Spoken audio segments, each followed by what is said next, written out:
বন্ধুগণ,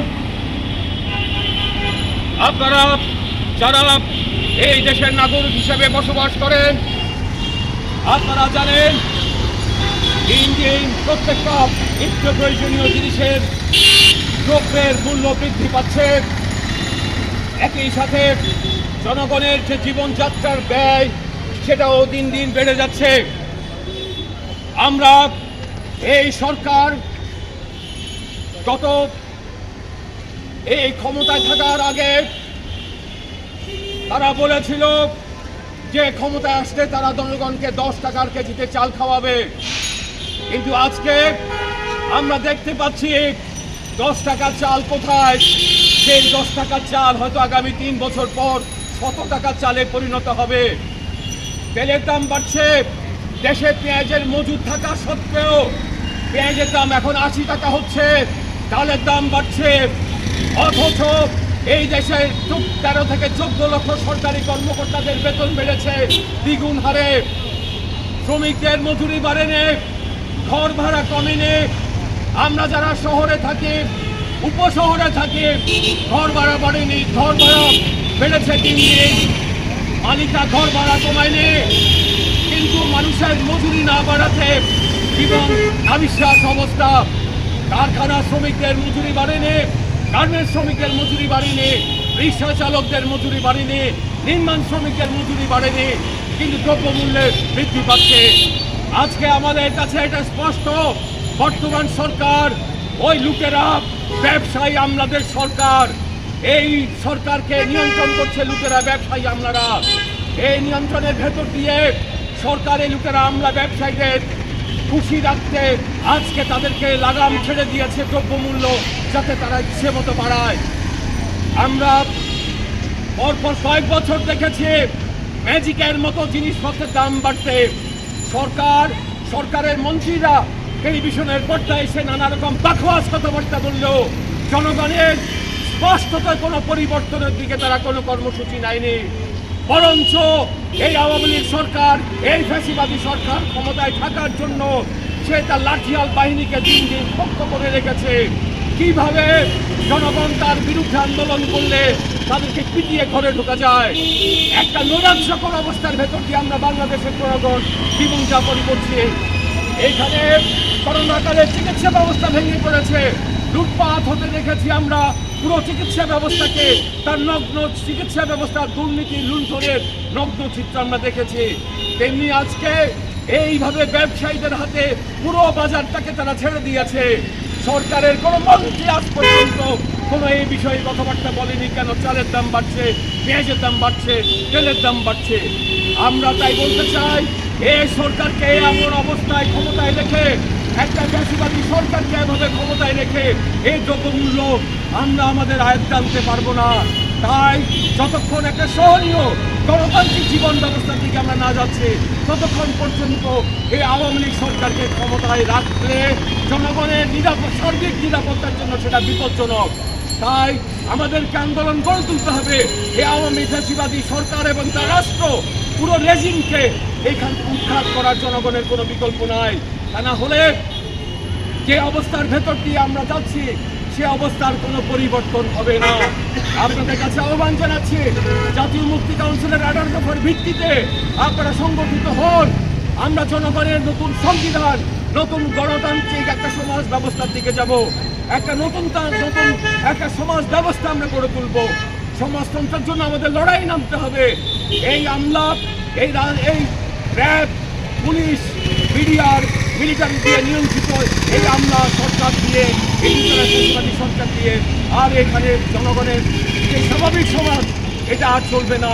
এটা একটা বিপজ্জনক অবস্থায় পরিণত হয়েছে সব দিক থেকে। তাই বন্ধুগণ, আসুন আমরা আগামী দিন আন্দোলন সংগ্রামে ঐক্যবদ্ধ হয়ে আজকে এই সমাবেশে এখন বক্তব্য রাখবেন বাংলাদেশ ছাত্র ফেডারেশনের চট্টগ্রাম নগরের যুক্ত আহ্বায়ক সাইফুল রুদ্র।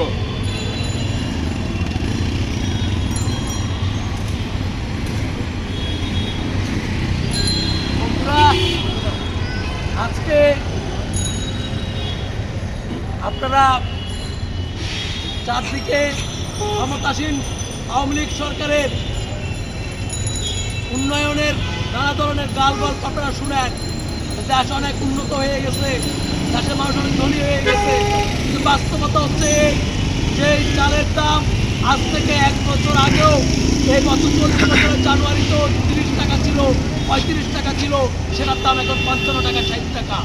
আজকে এমন একটা অবস্থায় আমরা এখানে দাঁড়িয়েছি, মানুষের তিনবেলা ভাত খাওয়ার মতো সে অবস্থা আর নেই, যে 1 কেজি চাল কিনবে, সাথে 1 কেজি ডাল কিনবে, 1 কেজি আলু কিনে কোনো রকম তারা খেয়ে পরে বাঁচবে, সে সুযোগ এই সরকার আর রাখে নাই।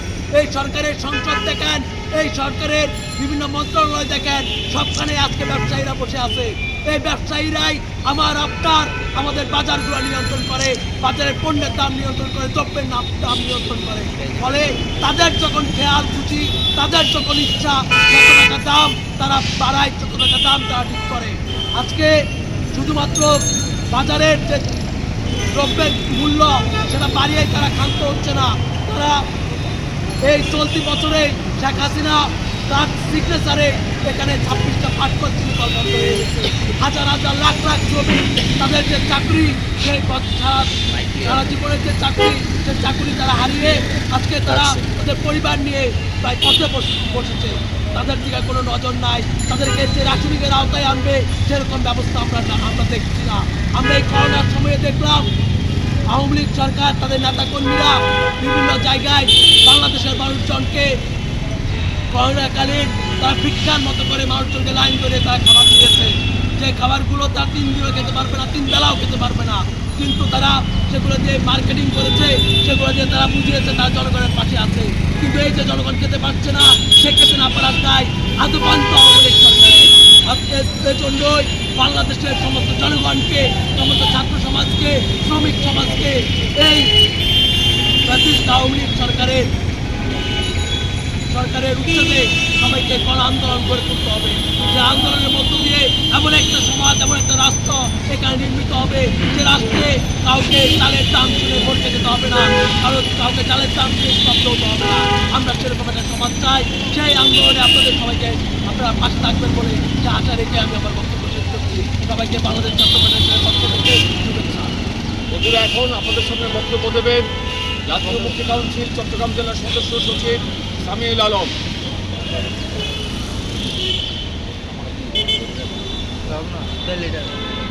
বন্ধুগণ, আপনারা দেখেছেন কয়েকদিন আগে জাতিসংঘে এই শেখ হাসিনার নেতৃত্বে যে জাতিসংঘ অধিবেশন, সেই অধিবেশনে অংশগ্রহণ করতে গিয়ে প্রায় শতাধিক প্রতিনিধি সেখানে গিয়েছেন, যাদের জাতিসংঘ অধিবেশনে কোনো কাজ নেই, যাদের জাতিসংঘ অধিবেশনে কোনো ভূমিকা নেই, তাদেরকেও এখানে সফরসঙ্গী করা হয়েছে। এটি জনগণের যে কষ্টার্জিত অর্থ, বাংলাদেশের জনগণের, শ্রমিক কৃষক জনগণের, যে শ্রমজীবী জনগণের যে ঘামে ভেজা অর্থ, সে কষ্টার্জিত অর্থ লুণ্ঠনের একটি ছোট উদাহরণ। শুধু এই জাতিসংঘ অধিবেশন নয়, আপনারা জানেন এখানে উন্নয়নের নামে কোটি কোটি টাকা আজকে বাংলাদেশের জনগণের লুটপাট করা হচ্ছে। এই লুটপাটের অর্থ দিয়ে কানাডাতে, আমেরিকাতে, মালয়েশিয়াতে এই মন্ত্রী আমলারা তাদের সেকেন্ড হোম করছেন। কিন্তু ইতিহাস বলছে যে এই সেকেন্ড হোম করে, এই জনগণের অর্থ লুটপাট করে এইভাবে আরাম আয়েশ করার যে ইতিহাস, সেটি কখনো দীর্ঘায়িত হয় না। জনগণের ইতিহাস হচ্ছে, মানুষের ইতিহাস হচ্ছে এই লুটেরাদেরকে, এই অমানুষদেরকে উচ্ছেদ করে এখানে জনগণের ক্ষমতা কায়েমের ইতিহাস। সুতরাং আজকে জাতীয় মুক্তি কাউন্সিল যে আহ্বান করছে যে এই লুটেরা শাসক শ্রেণীকে উচ্ছেদ করে জনগণের সরকার, সংবিধান, রাষ্ট্র কায়েম করতে হবে, সেই ডাকে আপনারা সারা দিন, সেই ডাকে জনগণকে সংগঠিত করুন। 18 দফা কর্মসূচি নিয়ে জনে জনে যোগাযোগ করুন এবং কমিটি গঠন করুন। আজকে বাংলাদেশ যে পর্যায়ে গিয়েছে, ফ্যাসিবাদ এবং লুণ্ঠনের যে পর্যায়ে গিয়েছে, বাংলাদেশের জনগণের মুক্তি এই আওয়ামী লীগ, বিএনপি, জামাত, জাতীয় পার্টি নেতৃত্বাধীন শাসক শ্রেণীকে উচ্ছেদ করা ছাড়া এদের এই এই অবস্থা থেকে মুক্তির আর কোনো রাস্তা নেই। আমরা সেই আহ্বানে সাড়া দেবেন এই আশাবাদ ব্যক্ত করে আমার বক্তব্য শেষ করছি।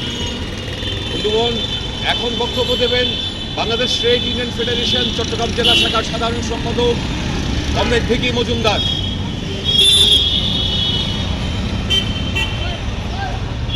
নিত্য প্রয়োজনীয় বৃদ্ধির প্রতিবাদে জাতীয় মুক্তি কাউন্সিল আজকের এই সমাবেশে সংগ্রামী বন্ধুগণ, আজ জাতীয় মুক্তি কাউন্সিলের এই সমাবেশে ক্ষুদ্র হতে পারে, কিন্তু আমরা আজকে রাজপথে নেমেছি নিত্য প্রয়োজনীয় দ্রব্যমূল্য বৃদ্ধির জন্য। এই দ্রব্যমূল্য বৃদ্ধির প্রতিবাদে আমরা আজকে রাজপথে সংগ্রাম করছি। এই সংগ্রাম শুধু আমাদের নয়, তথা বাংলাদেশের জনগণের, খেটে খাওয়া মানুষের, দিনমজুর মেহনতি মানুষের, যারা আজকে যেখানে 3 বেলা ভাত খেতে হতো আজকে তারা 1 বেলা ভাত খাচ্ছে। এবং আজকে যেভাবে তেলের দাম, চালের দাম হু হু করে বাড়ছে, আজকে সেই অনির্বাচিত সরকার ক্ষমতার মস্তদে বসে আজকে সেই দ্রব্যমূল্য বাড়ার কোনো তোয়াক্কা করছে না। এখানে বাণিজ্য মন্ত্রণালয় আছেন, অর্থ মন্ত্রণালয় আছেন এবং প্রধানমন্ত্রীও আছেন, কিন্তু তারা কোনো মনিটরিং খেয়াল করেননি, তারা মনিটরিং টিম করেননি। কি কারণে আজকে চালের দাম বাড়ছে, কি কারণে আজকে তেলের দাম বাড়ছে, কি কারণে আজকে পেঁয়াজের দাম বাড়ছে, কারো কোনো দিশা নেই। সংগ্রামী বন্ধুগণ, এই প্রধানমন্ত্রী মনে করেন এই দেশের জনগণ যখন রাজপথে নামছে না, জনগণ যখন সংগ্রাম করছে না, তাহলে জনগণ তো খেতে পারছে। চালের দাম 100 টাকা হলো এদেশের জনগণ খেতে পারবে, এটাই মনে করে বাংলাদেশের প্রধানমন্ত্রী।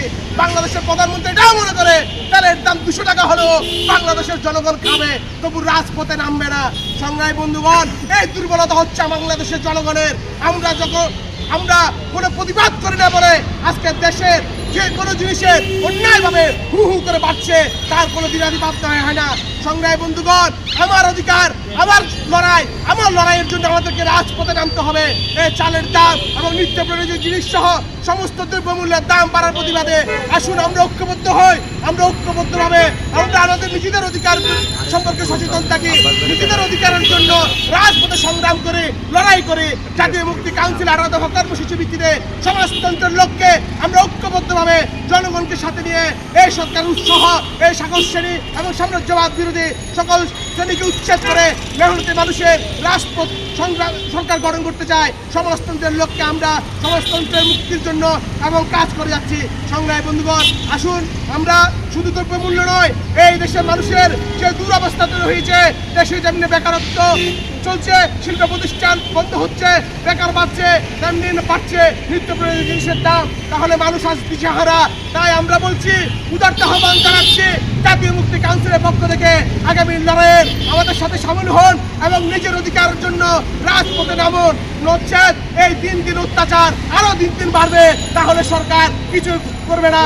সংগ্রামী বন্ধুগণ, এই আহ্বান ব্যক্ত করে আজকে সবাইকে এখানে ধন্যবাদ জানাচ্ছি। বন্ধুগণ, আজকের এই কর্মসূচি আমরা এখানেই শেষ করছি। আগামী দিনে আপনাদের লড়াই সংগ্রামে আহ্বান জানিয়ে আগামী কর্মসূচিতে আপনাদেরকে আমরা সাথে পাবো আহ্বান রেখে আজকে সমাবেশ এখানে শেষ করছি। জাতীয় মুক্তি কাউন্সিল জিন্দাবাদ।